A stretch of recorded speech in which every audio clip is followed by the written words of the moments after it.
welcome to the T-365 podcast number 8. That means we've been doing this storyline of a character that only has 365 days left to live for now 8 weeks, which has been a tremendous amount of gathering details and setting the foundation for what I think is really beginning to pick up the momentum as so much is being liberated. And I don't mean just physically, as we are very much confined by the quarantine lockdown here in Bangalore, India, but more so also mentally, the limitations that we've confined ourselves in and trying to expand out of that by breaking some of the previous confinements that we've set, I think is really going to bring out what we're actually trying to convey, which is the self-transformation of an individual, realizing that it is possible to go from where you are to where you want to be in a matter of a year, or at least to put yourself in a position where that momentum begins. And I gotta say, being an observer of this character as well as being the character myself, I'm getting to see and experience that as the first several weeks may have just been, okay, what exactly are we doing? Is this something that can be done?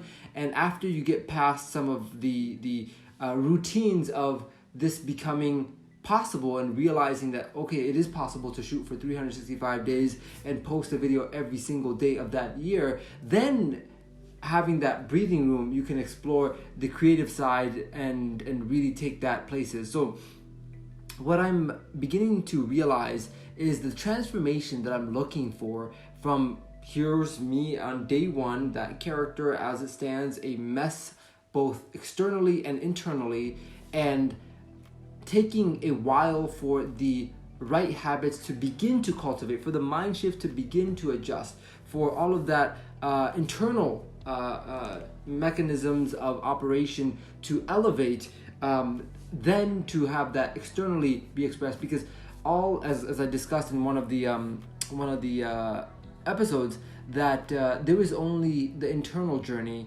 Everything else is a manifestation of that internal journey. And in order to change anything in my life or your life, it has to start within, and then we rearrange our environment or our circumstances to make that external reality. And I'm beginning to see that mental shift and that emotional shift of, wow, I'm beginning to see some results, whether that be in yoga, whether that be in dancing, whether that be in guitar, whether that be in working out, which I'm actually seeing results in across the board in all these different sectors. And then getting into the habit of learning faster, of being able to absorb and assimilate information, I think is the greatest superpower. What I mean to say by that is the superpower that I would pick in parallel to that is being able to absorb information and develop new skills. That's like a superpower that keeps on giving if you can learn skills fast. And that is the ultimate goal here, is to transform in developing the skill of actually adopting skills and new frames of thinking. So I'm beginning to see the momentum. And for example, if I learn to actually maneuver my body in breaking into dancing, not break dancing, but breaking into dancing, then I will actually be much more able and apt to learn a different type of dancing because my body's already fluid and I know some of the fundamentals that's needed across the board on all dancing. So I'm not in any way daunted by the reality that, hey, we're 8 weeks into the production of this. Am I on schedule to make the transformation that I want by 365 days?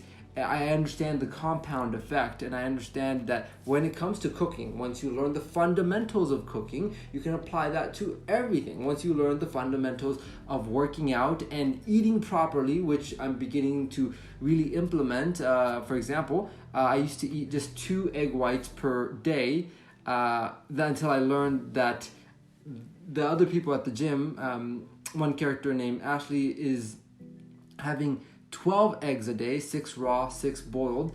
My trainer, Money, is having, Chris, or Matthew is having. I have many people at the gym that I actually know now, which interesting side fact.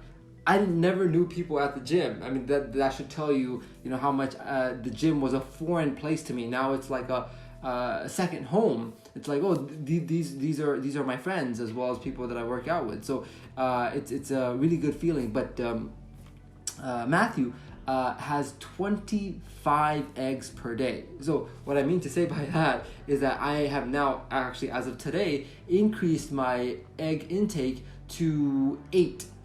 So that is much better than yesterday too.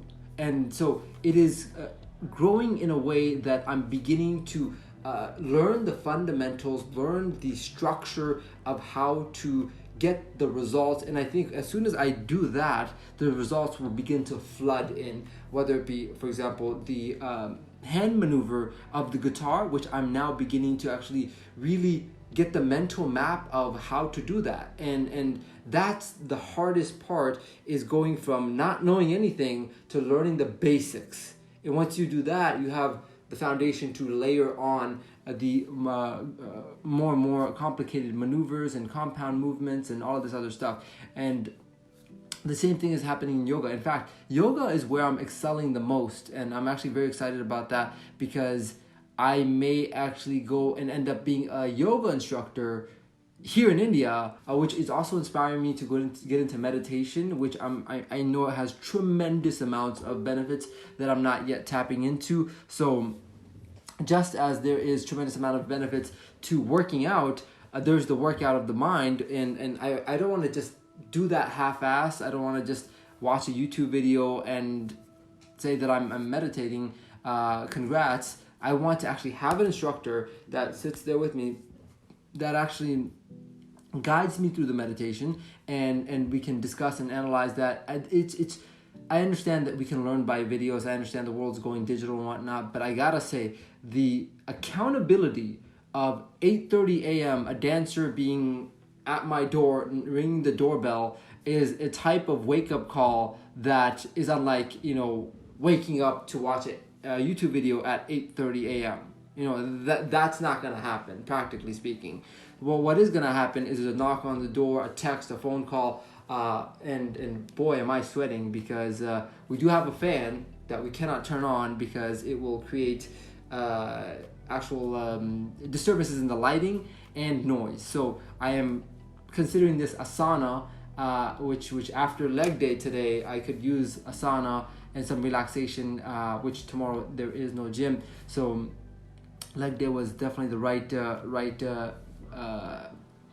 part of the body today to rest and recover. But hopefully you're getting the point that wherever you are, wherever I have been and still am, that the hardest part is two parts. One is, of course, starting, and secondly, the showing up part, the doing it every single day. Like that is something that I'm beginning to really, really appreciate. You could do it bad, you could start out not wanting to do it. It's like so many times this week alone, I had legitimate justification of telling the dancer, like, hey, I just did ab workout. It was so intense the day before.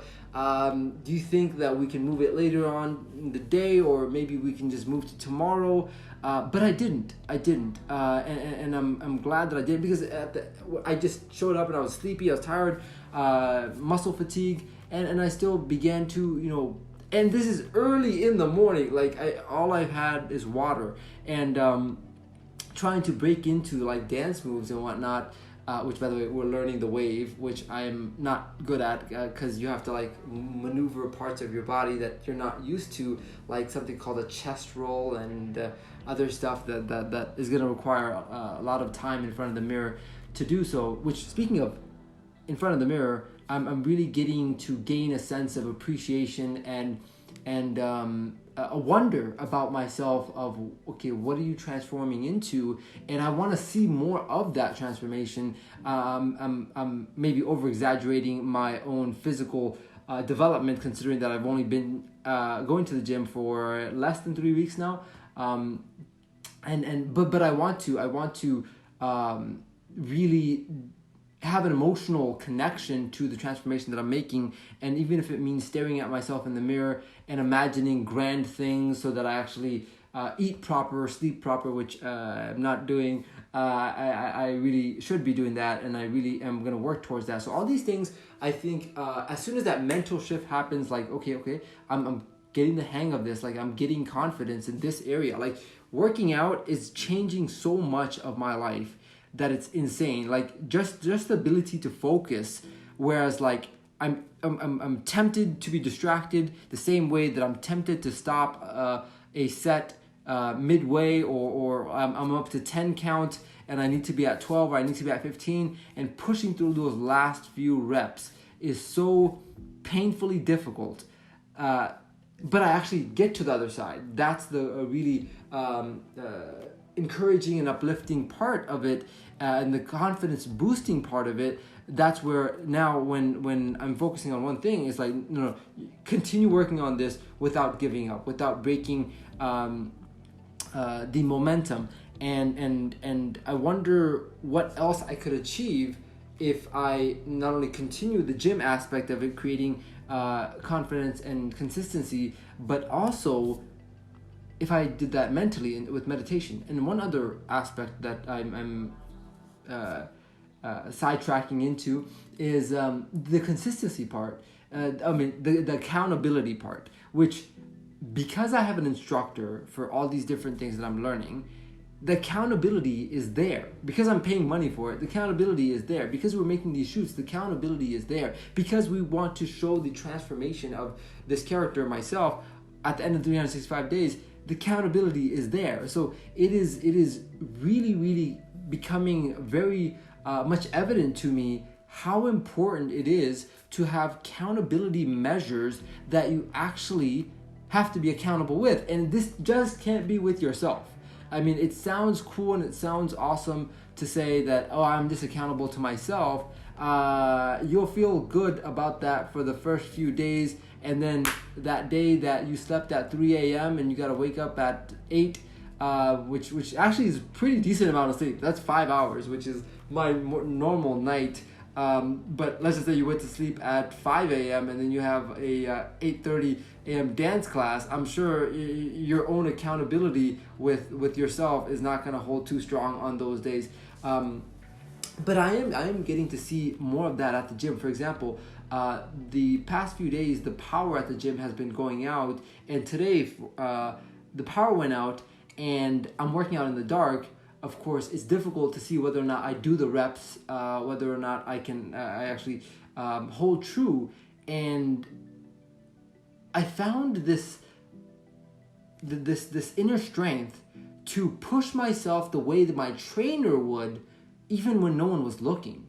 And that's, I think, the sword that can slay the procrastination of not just little tasks in my life, but also the grandiose things of accomplishing who I want to be. And so I'm really happy that I'm beginning to sharpen this sword to apply not just within the gym, but externally outside of the gym. So in wrapping that up in a confined sentence or concept, is that the momentum of this series is beginning to blossom. And even if it meant that it required 100 days of foundation, it has been very much worth it, and that still leaves 265 days of compounding growth that will be ever escalating, because, of course, getting to the first state of working out consistently took time, of getting into the kitchen, of guitar holding, of dance being a regular part of my day, of yoga breathing. These are fundamental aspects that I needed more time to develop, and then I can begin to slide into teaching, which of course drives home the point, drive home the teachings much deeper into my mind. In me actually trying to teach someone else, I will actually configure these sentences, configure these movements, and be able to know that I know it so well that I can teach it, which is actually the only form of testing whether or not you truly know something, is can you teach it. And after these 100 days of foundational development, which, by the way, another foundational development has been the character development that has been going on for the past 100 days, as they have been very interesting. That on episode number 1, driving to the airport, my intention was to talk into the camera. In the final moment, I decided that it would be better if we just did voiceovers, considering that that would allow me to organize my thoughts and present it, as opposed to trying to articulate that in the midst of these chaotic environments. And just writing every single day those voiceovers has given me such an ability to just sit and pour out ideas that I'm astonished at that. And these, I mean, if you look at your life in the same way that I look at my life, I mean, if anyone's life is under scrutiny, it's not yours, it's mine.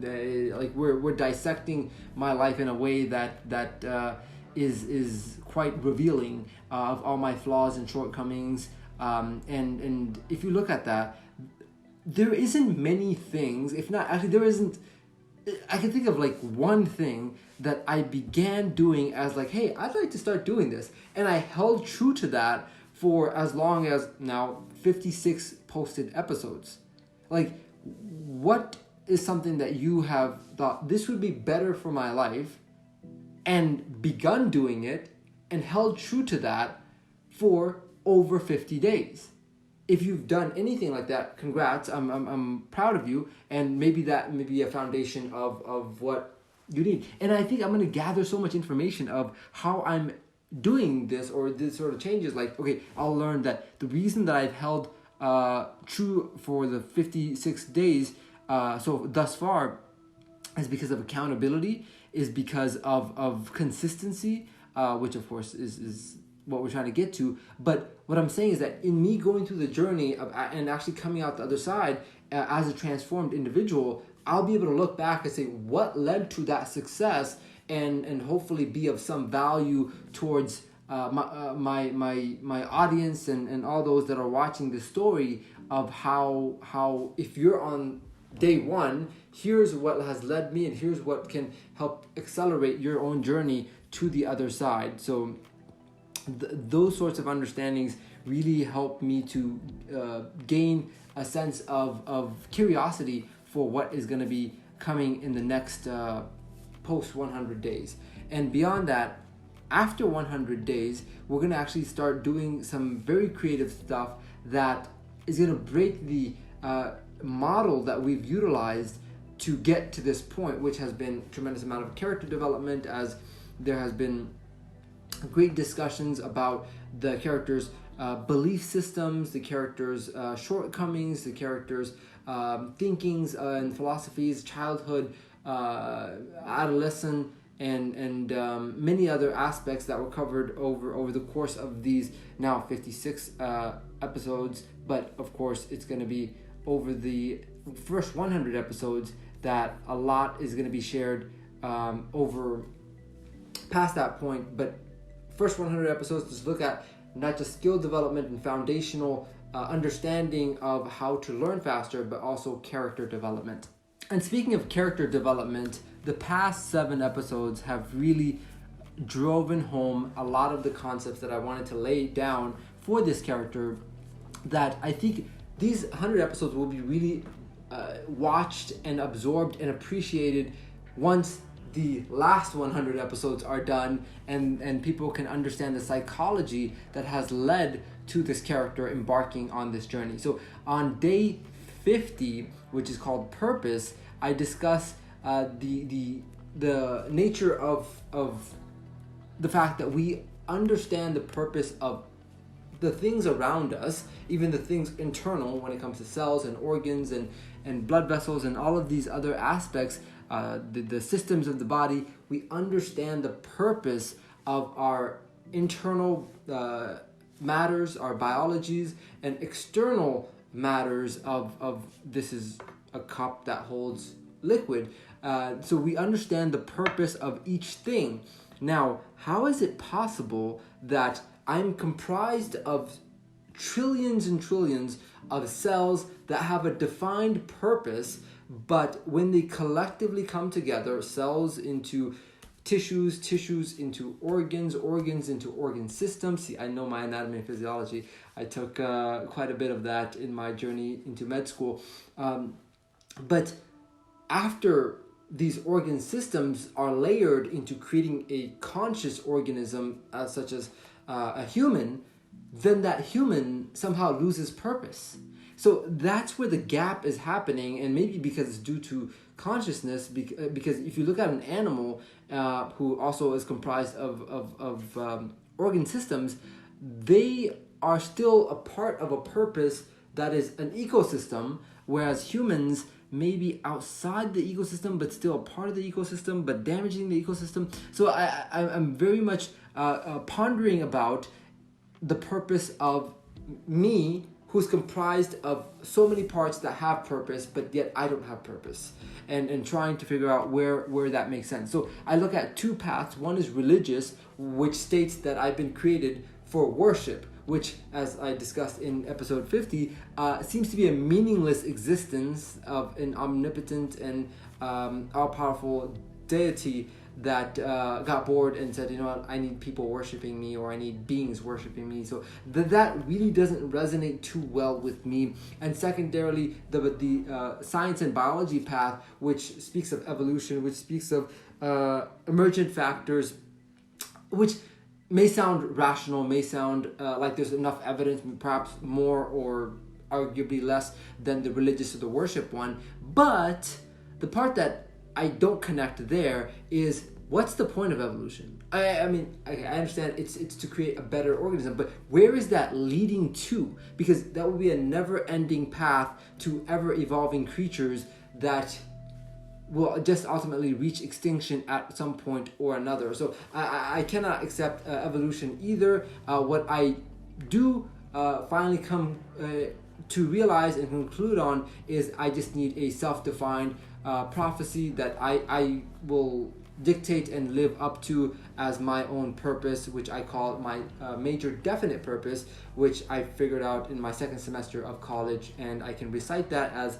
it's been something ingrained into my brain, which is to serve as an enduring source of empowerment, hope, and opportunity to those that give my life meaning. And that is what I want to live up to, whether it was as a doctor or as a businessman or as a yogi or as a monk, however that may be. That is the purpose that I find quite universal. And Lily is having a blast with my shirt.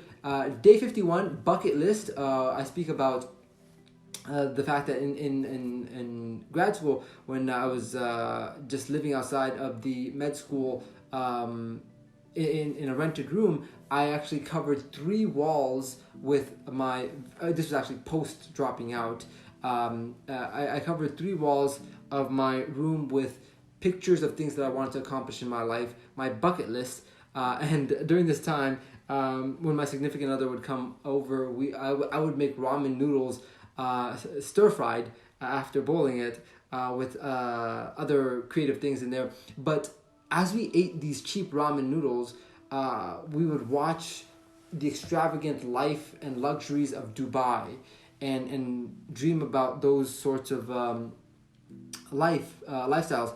And eventually I did get to live out many of those things. I went to Dubai. I have done a lot of the things on our vision board, or what I call Wall of Dreams.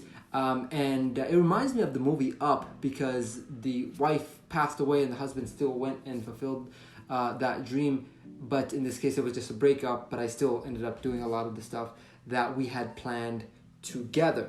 Day 51, Vulnerable, speaks of the fact that we're all islands in our own separation, and that society promotes individualism as a virtue, but that makes us pretend that we don't need each other, not just because we're social creatures, but because it makes us weak in expressing our emotions, which is a part of just being human and being a full range feeling creature that is not crippled by saying I'm missing you, or I feel incomplete without you in my day, or I appreciate you, this sort of being vulnerable, I think not only helps us connect with other people, but also it allows us not to tie up so much of this egoism of oh, if I let them know that I miss them, that'll make me seem like I'm desperate. I think it takes a confident person to just say, yeah, I miss you, like not like that, but like to say it in a way that they genuinely miss them, without being so dependent on the outcome. And I want to reach that state as well, to be able to say I love you irrespective of how you feel about me, and be okay with that. And so being vulnerable is, I think, a great strength. And it's not as corny as that sounds. I am beginning to see that as a great strength as well, because it just gives you internal peace and liberation with yourself. Day 53, Warrior, starts out with one of my greatest quotes, perhaps the greatest other than Steve Jobs' quote, which says, "The dots will only connect looking back," meaning the dots of your life, the twisty path will make sense when you look back from the future, not from the present. But this second quote, that is my favorite, states that it is better to be a warrior in a garden than a gardener in a war. And that talks about preparation and how much I've in my day-to-day activities, I try to be prepared for the unknown. And that was actually one of the primary conscious drivers of wanting to become a doctor, is knowing that we're all going to face health degradation. And if I can be there for my loved ones, and all those years of education just point to one moment in my life where I could save someone I love by having known something in my studies of medicine, whether it be a diabetic patient, like my mom is pre-diabetic, as well as my dad is a heart patient. So in some fashion or another, if I can apply that to save them, then it would have all been worth it. And so preparation is what I was trying to convey there, and how significant and how impactful it has been for me. Day 54, Wife.